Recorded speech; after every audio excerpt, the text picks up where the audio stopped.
নমস্কার। শ্রী শ্রী জগন্নাথ দেবের লীলা রাঙাচরণ পর্ব 2 থেকে আজকে কিছু পাঠ করে শোনানো হলো। কুরুক্ষেত্রের যুদ্ধের পর প্রায় অনেক দিন কেটে গেছে। শ্রীকৃষ্ণ তখন দ্বারকায়। একদিন তিনি গাছের উপর পা ঝুলিয়ে বসেছিলেন। তাঁর রাঙা চরণকে টিয়া পাখি ভেবে ভুল করে বান মেরে বসল এক শবর। নাম ছিল তার জরা। বাণের আঘাতেই অবশেষে বৈকুণ্ঠ লোকের উদ্দেশ্যে যাত্রা করলেন কৃষ্ণ। অপঘাতে শ্রীকৃষ্ণের মৃত্যুর খবর পেয়ে অর্জুন ছুটে এলেন দ্বারকায়। দেহ সৎকারের সময় অর্জুন দেখলেন গোটা দেহটা পুড়লেও সখার নাভিদেশ তো আর পুড়ছে না। তখনই হলো দৈববাণী, ইনি সেই পরম ব্রহ্ম। অর্জুন, একে সমুদ্রে নিক্ষেপ করো। সমুদ্রেই ওর অনন্ত শয়ন। অর্জুন তাই করলেন। ঢেউয়ে ভাসতে ভাসতে এগিয়ে চলল পরম ব্রহ্ম সেই নাভি। আর তাকে লক্ষ্য করে সমুদ্রের তীর ধরে ছুটে চলল অনার্য সেই শবর জরা। শেষ অবধি তার বাণেই মৃত্যু হলো ভগবানের। দ্বারকা থেকে পুরী পর্যন্ত ছুটে চলা। অবশেষে এখানেই ভগবানকে স্বপ্ন দেখল, সে কাল ভোরে আমাকে তুলে নে। এখন থেকে তোর বংশধর শবরদের হাতেই পুজো নেব আমি। তখন থেকে নীলমাধব রূপে তিনি পূজিত হতে থাকলেন শবরদের কাছে। সময়টা দাপর যুগ। এরপর এলো কলিযুগ। কলিঙ্গের রাজা তখন ইন্দ্রদ্যুম্নদেব। তিনি ছিলেন বিষ্ণুর ভক্ত। সেই উদ্দেশ্যে তিনি গড়ে তুললেন একটি মন্দির শ্রীক্ষেত্রে। এখন আমরা তাকে চিনি জগন্নাথ ধাম রূপে, কিন্তু মন্দিরে বিগ্রহ নেই। রাজসভায় একদিন কথা প্রসঙ্গে তিনি জানতে পারলেন নীলমাধবের কথা। ইনি নাকি বিষ্ণুরই এক রূপ। অমনি চারদিকে লোক পাঠালেন রাজা। এদের প্রত্যেকেই ধার্মিক ব্রাহ্মণ তনয়। বাকিরা খালি হাতে ফিরে এলেও ফিরলেন না একজন বিদ্যাপতি। তিনি জঙ্গলের মধ্যে পথ হারালে তাকে উদ্ধার করলেন সুন্দরী শবরকন্যা ললিতা। নিয়ে এলেন তাদের বাড়ি। ললিতা শবররাজ বিশ্ব বসুর কন্যা। ললিতার প্রেমে পড়লেন বিদ্যাপতি। বিয়ে হলো দুজনের। বিয়ের পর বিদ্যাপতি আবিষ্কার করলেন রোজ সকালেই শবররাজ কয়েক ঘন্টার জন্য কোথাও উধাও হয়ে যান, আবার ফিরে আসেন। কোথায় যান বিশ্ব বসু? স্ত্রীকে প্রশ্ন করতে বিদ্যাপতি জানতে পারলেন জঙ্গলের মধ্যে একটি গোপন জায়গায় নীলমাধবের পুজো করতে যান শবররাজ বিশ্ব বসু।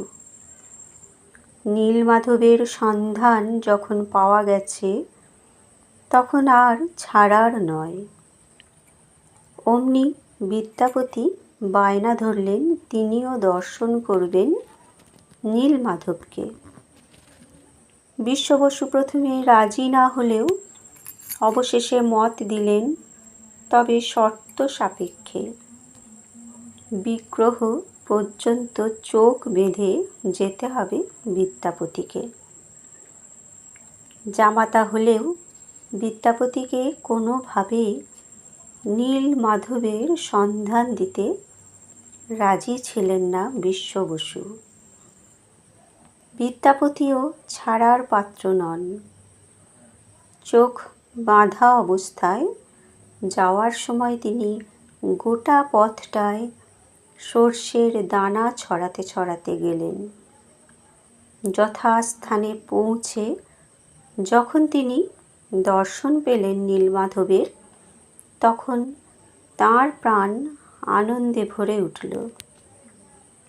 বনের মধ্যে পূজার ফুল কুড়িয়ে এনে বিশ্ব বসু যখন পূজায় বসলেন, অমনি দৈববাণী হলো, এতদিন আমি দিন দুঃখীর পুজো নিয়েছি, এবার আমি মহা উপাচারে রাজা ইন্দ্রদ্যুম্নের পুজো নিতে চাই। ভীষণ রেগে গেলেন সবররাজ। ইষ্ট দেবতাকে হারাবার দুঃখে বন্দি করলেন বিদ্যাপতিকে। কিন্তু কন্যা ললিতার বারবার কাকুতি মিনতিতে বাধ্য হলেন জামাতাকে মুক্ত করতে। বিদ্যাপতিও সঙ্গে সঙ্গে খবর পৌঁছে দিলেন রাজার কাছে। ইন্দ্রদ্যুম্ন মহানন্দে জঙ্গলের মধ্যে সেই গুহার উদ্দেশ্যে রওনা হলেন ঠাকুরকে সাড়ম্বরে রাজপ্রাসাদে আনতে। কিন্তু এ কি, নীলমাধব কোথায়? কোথায় আমার নীলমাধব? আটক হলেন সবররাজ। তখন দৈববাণী হল যে সমুদ্রের জলে ভেসে আসবে দারু কাঠ রূপে, সেই থেকেই বানাতে হবে বিগ্রহ। হাজার হাজার হাতি ঘোড়া সেপাই শাস্ত্রী লোক লস্কর নিয়েও সমুদ্র থেকে তোলা গেল না সেই দারু। অবশেষে দারুর একদিক ধরলেন সবররাজ, আর একদিক ব্রাহ্মণপুত্র ও বিদ্যাপতি। জগন্নাথের কাছে ব্রাহ্মণ সবর কোনো ভেদাভেদ নেই যে। মহারাজ তাঁর কারিগরদের লাগালেন মূর্তি করতে, কিন্তু সেই কাঠ এমনই পাথরের মতো শক্ত যে ছেনি হাতুড়ি সবই যায় ভেঙে। তাহলে উপায়? মূর্তি গড়বে কে? মহারাজের আকুলতা দেখে ও জগন্নাথের আদেশে বৃদ্ধের বেশে এবার হাজির হলেন স্বয়ং বিশ্বকর্মা। তিনিই গড়বেন মূর্তি, তবে শর্ত একটাই, 21 দিন আগে তিনি নিজে দরজা না খুললে কেউ যেন তাঁর ঘরে না আসে। শুরু হলো কাজ।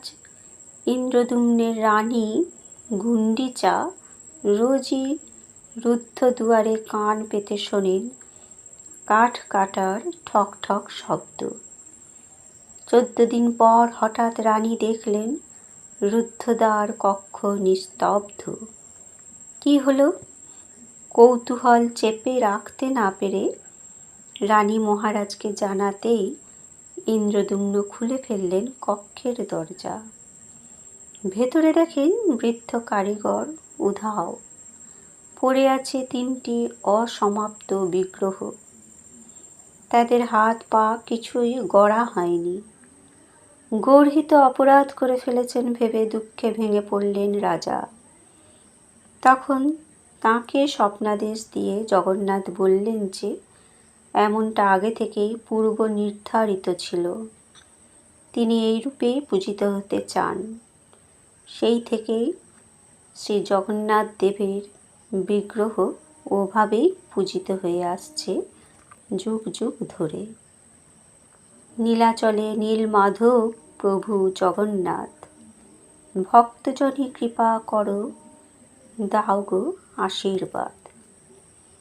হরে কৃষ্ণ কৃষ্ণ কৃষ্ণ হরে হরে, হরে রাম রাম রাম হরে হরে। বন্ধুরা, আজকের আলোচনা পাঠ এখানেই শেষ করলাম। ধন্যবাদ।